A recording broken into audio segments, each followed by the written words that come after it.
जय जिनेंद्र दोस्तों, श्री गणेशाय नमः। मैं आपका दोस्त सन्नी जैन और आप सभी का हमारे चैनल पर हार्दिक स्वागत है। वीडियो शुरू करने से पहले आप सभी से गुजारिश है, कृपया चैनल को सब्सक्राइब अवश्य कीजिए और वीडियो को लाइक अवश्य कीजिए। दोस्तों, आज का विषय शुरू करते हैं। आज का विषय है शनि की साढ़े साती। जी हाँ दोस्तों, आज हम बात करेंगे शनि की साढ़े साती किन किन राशियों पर चल रही है और इसके क्या उपाय किए जाने चाहिए। शनि की साढ़े साती किस प्रकार से बनती है, ये सब जानने के लिए वीडियो को अंत तक जरूर देखिए। पहले दोस्तों हम ये जान लेते हैं कि शनि आखिर है क्या। शनि ग्रह के बारे में थोड़ा सा विस्तार से जानने का प्रयास करते हैं। दोस्तों, सूर्य पुत्र शनि देव अति शक्तिशाली माने जाते हैं और इनका इंसान के जीवन में बहुत महत्व होता है।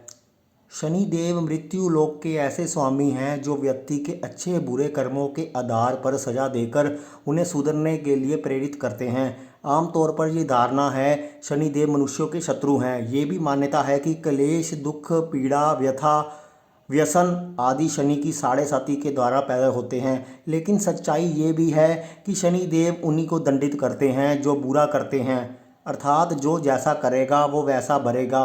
उनके नियमों के अनुसार अगर हमने कुछ स्वार्थवश गलत किया है तो वे उसका फल फौरन देते हैं। विद्वानों के मतानुसार शनि मोक्ष प्रदाता ग्रह हैं और शनि ही शुभ ग्रहों से कहीं अधिक अच्छा फल भी देते हैं। शनि के प्रति लोगों में जो डर है उसी के कारण वे दुर्व्यवहार करने से भी बचते हैं। सच्चाई तो ये है कि अगर हम कोई दुर्व्यवहार करें ही ना तो शनिदेव हमारे मित्र हैं। ऐसी मान्यता है कि चोरी, डकैती, व्यभिचार, पर स्त्री गमन, दुर्व्यसन तथा झूठ से जीवन यापन नहीं करना चाहिए। यदि कोई जातक झूठे रास्ते पर चला गया है तो शनि उसे तकलीफ देते हैं, अन्यथा परम संतुष्ट होकर पहले से अधिक संपत्ति, यश, कीर्ति, वैभव प्रदान करते हैं। दोस्तों, शनि एक ग्रह है और शनि एक देव भी है। हम यहाँ देव की बात नहीं ग्रह की बात कर रहे हैं। सूर्य और चंद्रमा की तरह प्रत्येक ग्रह उदय और अस्त होते हैं। हमें वे आसमान में दिखाई देते हैं। कुछ लोग उसे पहचानते हैं और कुछ नहीं पहचानते। जिस तरह सूरज और चंद्रमा का प्रभाव धरती पर पड़ता है उसी तरह अन्य ग्रहों का प्रभाव भी पड़ता है। जिस तरह चंद्रमा के प्रभाव से धरती के प्रत्येक भाग का जल प्रभावित होता है, फिर चाहे वे जल समुद्र में हो या मानव के पेट में, उसी तरह शनि का भी प्रभाव धरती के प्रत्येक लौह तत्व पर होता है। हमारे शरीर में भी लौह तत्व होता है। शनि के बुरे प्रभाव के चलते दांत, बाल, हड्डियां, आंखों की कमजोरी पूर्व समय से पहले ही हो जाती है। पेट के रोग उत्पन्न हो जाते हैं और दिमाग की खराबियां भी कई बार होने लग जाती हैं। व्यक्ति में क्रोध और चिड़चिड़ापन आ जाता है। ग्रह क्लेश उत्पन्न होने लग जाते हैं। दोस्तों, शनि प्रधान जो व्यक्ति है वो जीरो से स्टार्ट करता है और अत्यधिक संघर्ष करने के बाद आगे पहुंचता है। इस व्यक्ति के पास सब कुछ हो सकता है, जैसे संपूर्ण परिवार, माता पिता, पत्नी, बेटे बेटी, जो लोगों को दिखाई देता है, पर वास्तव में वह अंदर से बहुत ही अकेला होता है, क्योंकि शनि छल कपटी रिश्तों को सामने लाकर उसे आत्मज्ञानी एवं एकांतवासी बनाते हुए, संसार का ज्ञान कराते हुए सन्मार्ग पर ईश्वर की ओर ले जाता है। यदि ये ग्रह अधिक खराब हो तो भौतिक सुखों का भी अनुभव नहीं होने देता है। ये जातक कर्मवादी होता है। संघर्ष और सफलता साथ साथ चलती है। ऐसे जातक को अंदरूनी चोट लगती है, जैसे ये ऊंचाई से गिरेगा या सड़क पर दुर्घटना होगी तो हड्डी टूटने, खून बहने जैसी स्थिति नहीं बनाएगा, लेकिन अंदरूनी चोट लगेगी वो कई दिनों तक जातक को दर्द देगी, जैसे मोच आ जाना, पैर में पट्टा लग जाना, मसल क्रैक हो जाना या अन्य कई ज्वाइंट में पेन लग जाना। शनि प्रधान व्यक्तियों को देखा गया है वे सन्यासियों की तरह जीवन जीना प्रारंभ कर देते हैं। या तो वे विवाह पश्चात परिवार छोड़ देते हैं या विवाह पूर्व ही सन्यासी हो जाते हैं, और कुछ जातक घर में ही सबके बीच अकेले हो जाते हैं। शनि न्याय कारक ग्रह है, अतः न्याय के लिए लड़ने वाले लोगों में शनि जागा हुआ होता है। दोस्तों, ऐसे जातक का जो बाध्य है वो 35 वर्ष की आयु में होता है। ऐसे जातक को बचपन में पैरों में चोट लगना या चलकर गिर जाना, ऐसे कई सारी चीज़ें से शनि देव के कारण ऐसे लोग प्रभावित रहते हैं। दोस्तों, शनि यदि कुंडली में शुभ है तो जातक 35 वर्ष में दौलत शोहरत प्राप्त करना शुरू कर देता है, और ये सब उसकी मेहनत से ही प्राप्त होता है। ऐसे जातक का कोई गॉड फादर नहीं होता है। ये या तो बोलते नहीं या बोलते हैं तो कटु सत्य बोलते हैं, फिर चाहे किसी को मधुर लगे या कड़वा लगे। दोस्तों, अगर शनि के अशुभ फल बहुत ज़्यादा बढ़ जाते हैं तो ये कर्ज बहुत ज़्यादा देता है। कर्ज इंसान चुका नहीं पाता, नौकरी धंधे में किसी प्रकार की रुकावट आ जाती है, नौकरी छूट जाती है, अपनी प्रमोशन नहीं हो पाती, मंदी आ जाती है व्यापार में, दिवालिया तक निकल जाता है। ऐसे बहुत सारे लक्षण होते हैं। ऐसे इंसान को जुए सट्टे का शौक लग जाता है, नशा करने का शौक लग जाता है, भाइयों में प्रॉपर्टी का विवाद हो जाता है, अशुभ शनि अवैध संबंध भी बनाता है, झूठ बोलने की आदत भी बनाता है, जमीन प्लाट मकान के संबंध में समस्या दिलाता है। तो ये सभी लक्षण शनि के खराब होने की निशानी भी है। लेकिन अगर हम झूठ ना बोलें, सच के मार्ग पर चलें, तो शनि हमें अच्छा परिणाम भी दे सकता है। इन सभी बातों को हमने ध्यान से देखने की जरूरत है। शनि हमें साढ़े सती के दौरान अच्छा फल भी देता है। दोस्तों, शनि की साढ़े सती को मैं बोर्ड के माध्यम से समझाने की कोशिश करता हूँ आपको। अभी फिलहाल शनि की जो साढ़े सती है वो धनु राशि, मकर राशि और कुंभ राशि पर चल रही है। इन तीन राशियों पर शनि की साढ़े सती चल रही है। सब में अलग अलग चरण चल रहा है। जैसे चंद्रमा जिनका धनु राशि में है, अभी उनकी साढ़े सती का जो है तीसरा चरण चल रहा है। दोस्तों हाँ, अभी धनु राशि वालों की साढ़े सती का तीसरा चरण चल रहा है। जैसे ही शनि कुंभ राशि में प्रवेश कर जाएगा, तब शनि की साढ़े साती धनु राशि वालों के लिए समाप्त हो जाएगी। दोस्तों, शनि की साढ़े सती किस प्रकार से बनती है? जब हमारी जन्म राशि से 12वें घर में शनि आता है तो हमारी साढ़े सती शुरू होती है। और जब हमारी राशि के ऊपर शनि आता है तो हमारी साढ़े सती का दूसरा चरण शुरू होता है। दोस्तों, इसको इस प्रकार से आप समझ सकते हैं। जैसे मान लीजिए हमारी धनु राशि है। अब शनि यहाँ पर जब वृश्चिक राशि में था, शनि जब वृश्चिक राशि में था तो चंद्रमा से द्वादश भाव में जब शनि आया था तो शनि की साढ़े सती शुरू हो गई थी। अब जब शनि धनु राशि पर आया था तो साढ़े सती का दूसरा चरण शुरू हो गया था। अभी जो शनि चल रहा है वो मकर राशि में चल रहा है। मकर राशि में शनि आने से धनु राशि वालों की साढ़े सती का तीसरा चरण शुरू हो जाता है। क्योंकि दोस्तों, साढ़े सती 3 चरणों में डिवाइडेड होती है। पहला चरण 2.5 साल का, दूसरा 2.5 साल का, तीसरा 2.5 साल का। इस तरह से 7.5 साल का समय वो है व्यतीत होता है। दोस्तों, अभी जब शनि कुंभ राशि में आ जाएगा तो ये धनु राशि वाले साढ़े सती से मुक्त हो जाएंगे। अभी जो चंद्रमा जिनका मकर राशि में है उनकी साढ़े सती का दूसरा चरण चल रहा है। क्योंकि जब शनि धनु राशि में आया था तब मकर राशि वालों की साढ़े सती शुरू हो गई थी।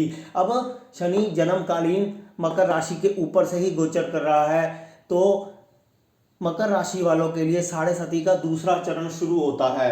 इसलिए जब शनि कुंभ राशि में प्रवेश कर जाएगा तो साढ़े सती का तीसरा चरण मकर राशि वालों के लिए शुरू हो जाएगा। और शनि मीन में आएगा तो साढ़े सती मकर राशि की समाप्त हो जाएगी। दोस्तों, इस प्रकार से जब साढ़े सती है वो राशि से द्वादश भाव में जब शनि आता है तब शुरू होती है। तो इस प्रकार से साढ़े सती की कैलकुलेशन आप ऐसे कर सकते हैं कि इसको 3 हिस्से में बांटा जाता है। ये बात का ध्यान रखिए कि पहला चरण, दूसरा चरण और तीसरा चरण। क्योंकि पहला चरण जो हमारा होता है वो साढ़े सती का 2.5 साल होता है, दूसरा चरण भी 2.5 साल होता है। लेकिन वो जो साढ़े सती होती है वो पीक पर होती है, काफ़ी शिखर पर होती है, जब राशि के ऊपर से साढ़े सती गुजरती है। और जब राशि के अगले भाव से शनि प्रवेश करता है तो वो साढ़े सती का तीसरा चरण कहलाता है। वो जो साढ़े सती होती है वो अंतिम पड़ाव पर होती है।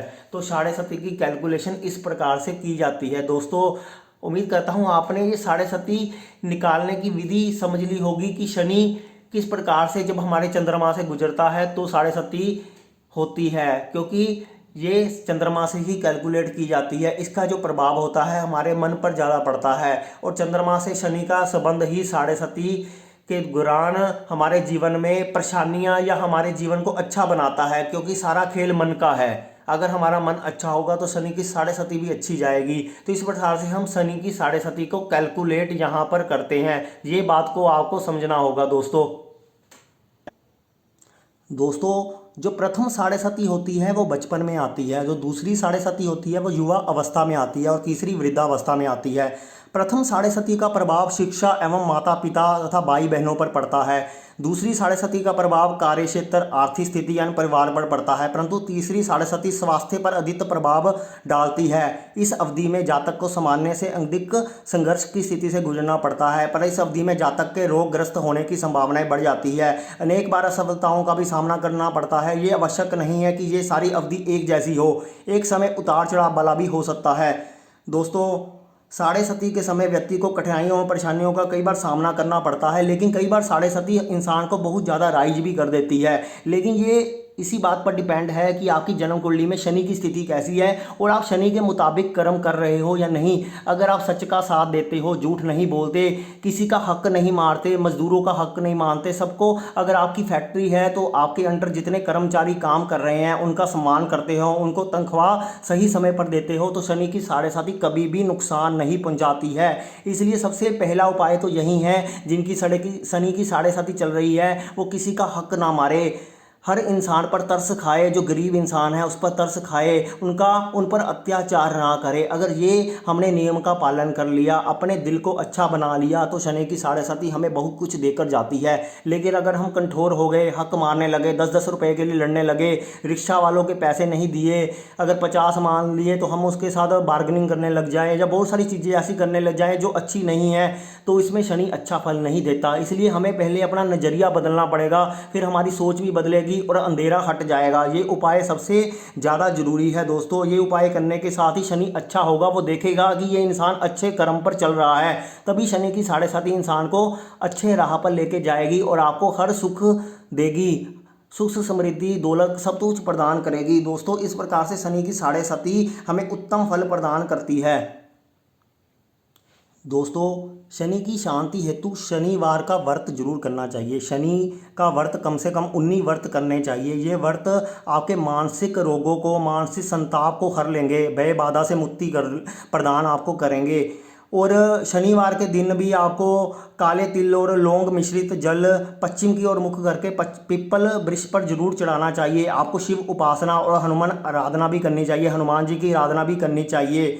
और शनि की प्रतिमा के आगे आपको बैठकर ओम शम शनिचराय नमः मंत्र का जाप करना चाहिए, माला करनी चाहिए। दोस्तों आपको शनिवार का जो व्रत करना है, उसके बाद उड़द के बने हुए जो पदार्थ होते हैं वो वृद्ध ब्राह्मणों को आप भेंट कर सकते हो, एवं सूर्यास्त के पश्चात आपको भोजन करना चाहिए। ये सब नियमों का अगर आप ध्यान रखोगे तो शनि के उपाय भी साथ साथ काम करेंगे। शनि काल पुरुष का दुख है। यदि जन्म कुंडली में शनि की स्थिति अनुकूल ना हो तो शनि की साढ़े साती दशा में कष्ट की अनुभूति हो जाती है। शनि के साढ़े साती का संबंध चंद्रमा अर्थात हमारे मन से है। इसलिए इस अवधि में जातक का विभिन्न कष्टों से गुजरने के बाद मनोबल गिरने लगता है तथा आत्मविश्वास व साहस में विशेष कमी आने लगती है। इसलिए हम कोई ऐसा कर्म ना करें, अपने मन को मजबूत बनाकर चलें, लोगों के प्रति हम भलाई का कार्य करें, तो ये सब बातों से हमें मानसिक सुकून भी मिलेगा जो हमें अच्छे कर्म की ओर लेके जाएगा। साढ़े साती में शनि जातक के अहंकार को नष्ट करना चाहता है। अगर हम अपने अहंकार को बढ़ने ना दें, अपने अहंकार को ज़्यादा बढ़ाए ना, गुस्सा ना करें, तो भी शनि की साढ़े साती में बहुत हमें बेनिफिट दिखाई देता है। दोस्तों यदि आपको मानसिक तनाव ज़्यादा है तो आप 7 मुखी रुद्राक्ष की माला धारण कर सकते हो। शनि का मंत्र ओम प्राम प्रीम प्रोम शनिचराय नमः भी आप जाप कर सकते हो 108 बार। ये मंत्र जाप करने से भी आपको कष्टों से मुक्ति मिलेगी। और शनिवार के दिन छाया दान भी आप कर सकते हो दोस्तों। और शनि को आप तेल वगैरह भी चढ़ा सकते हो। लेकिन सबसे ज़रूरी बात यही है कि किसी गरीब को मत सताएं, उसका हक ना मारें। पहले ये कर्म करोगे तभी उपाय काम करेंगे। ऐसा नहीं है कि लोग भगवान पर तेल चढ़ाते हैं और बोलते हैं कि हमारे कष्ट दूर नहीं हो रहे, लेकिन अगर आपने किसी गरीब का हक मार लिया तो वो कोई भी उपाय काम नहीं करेगा। ये सब बातें आपको ज़रूर अपनानी चाहिए दोस्तों। आप चाहे तो हनुमान जी की आराधना भी कर सकते हैं, सुंदरकांड का पाठ भी कर सकते हैं और बहुत सारी चीज़ें आप अपना सकते हैं। हनुमान जी को सिंदूर का चिलोड़ा चढ़ाएंगे तो उससे भी शनि की जो साढ़े साती में आराम मिलता है। हनुमान जी की विशेष आराधना करने से भी आपके जीवन में सारी परेशानियां दूर होनी शुरू हो जाएंगी। दोस्तों ये सब बातें आपको अपने जीवन में अपनानी चाहिए। और शनि की साढ़े साती में आप गुरुवार को गाय को 2 आटे के पेड़े पर थोड़ा हल्दी लगाकर जरूर खिलाएं। इसके साथ गुड़ व चने की पीली दाल का भोग भी गाय को लगा दें, तो इससे भी आपको शनि की साढ़े साती में अनुकूल परिणाम मिलता है, आपकी आर्थिक स्थिति मजबूत होती है।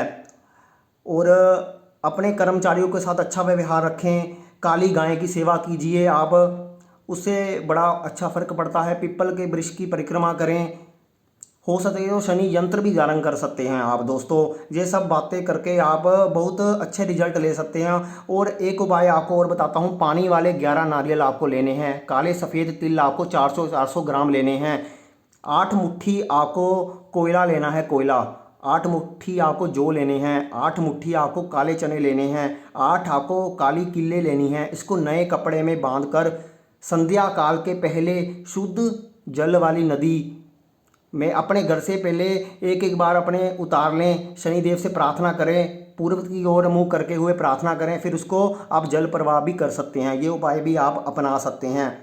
दोस्तों, इन सब उपायों को अपनाते के साथ ही आपको अच्छा रिजल्ट मिलेगा। और काले कुत्ते की भी आप सेवा कर सकते हैं। 3 काले कुत्तों को तेल लगी हुई रोटी खिलाएं, इससे भी बड़ा उत्तम फल मिलता है। तो ये सभी बातें अपनाएं और जो मैंने परहेज बताए हैं आपको शनि की 6.5 के दौरान, उनका पालन करें। किसी गरीब का हक ना मारें, हर इंसान की भावनाओं को समझने का प्रयास करें, फिर ये उपाय साथ साथ करें। आपको शनि की 6.5 100% अच्छा रिजल्ट देकर जाएगी। ये मेरा दावा है, बहुत बढ़िया परिणाम देगी, ये पक्की बात है। दोस्तों, इस वीडियो के माध्यम से मैंने आपको शनि की 6.5 के बारे में बताया है कि शनि की 6.5 किस प्रकार से आपके जीवन में अच्छा परिणाम देगी। तो दोस्तों, अगर आपको ये वीडियो पसंद आया है तो कृपया वीडियो को लाइक अवश्य कीजिए और चैनल को सब्सक्राइब अवश्य कीजिए। धन्यवाद दोस्तों।